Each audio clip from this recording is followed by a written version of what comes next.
a strategy at a business level requires obtaining a deeper understanding of the overall environment the company operates in. Such environment involves two perspectives, the external and the internal ones. The external perspective considers the set of competitors populating a business area, as well as all the determinants of industry structure. For industry structure, I mean the inner characteristics and defining elements an industry is built on. For instance, let's consider the number of players operating in a market as a determinant of its structure. If the market is populated by only one company, we call it a monopoly, which will have given characteristics like no competition and significant attractiveness. As the number of competitors grows, the structure of the industry changes and aligns to the ideal notion of perfect competition, where all players operate at zero economic surplus and attractiveness drops dramatically. Beyond the market structure, the external environment may hide a number of political, economic, social, and technological macro trends that may affect the industry and the way firms compete in it.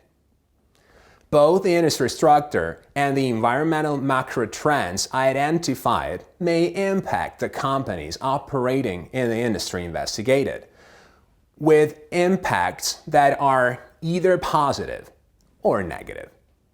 Should the expected impact be positive, we'd consider it an opportunity.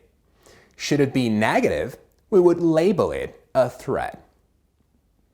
The internal perspective, instead, refers to the company's values, goals, as well as its organizational structure, systems and activities, and its resources and competencies.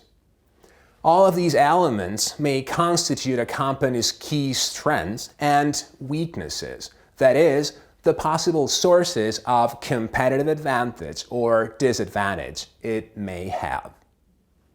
So, the core of the strategy formulation process at a business level lies in the strategy analysis steps, which considers and matches both the external and the internal environment.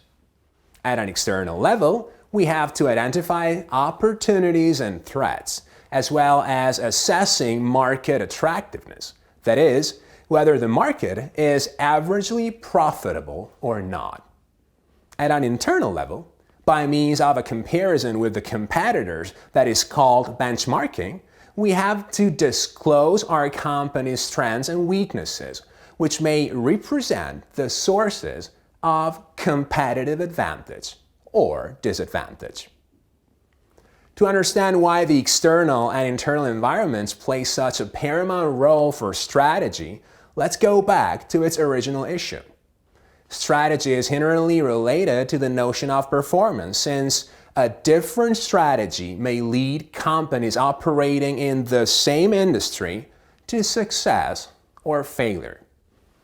Economically, performance can be assessed in terms of margin, that is, price minus cost. Market attractiveness can be measured as the average margin or profitability enjoyed by the players operating in it. So, from an external standpoint, the industry will affect a company's performance, since industry determinants will drive attractiveness, that is, average profitability of players, up or down. From an internal perspective, the company's inner structure and dynamics will affect its ability to achieve and sustain competitive advantage, that is, a differential margin compared to your competitors.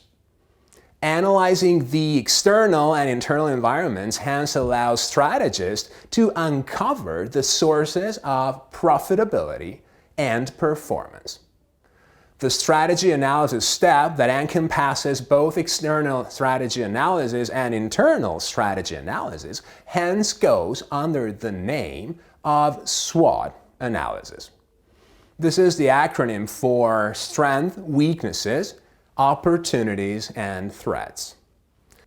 SWOT analysis is one of the earliest strategy frameworks. About its history, SWOT wasn't born as we know it today. It was developed back in the 60s, starting from the work by Albert Humphrey at Stanford. Humphrey was investigating why corporate planning failed, so he came up with the SOFT model, where the elements he used were: what is good in the present is satisfactory, good in the future is an opportunity, bad in the present is a fault, and bad in the future is a threat.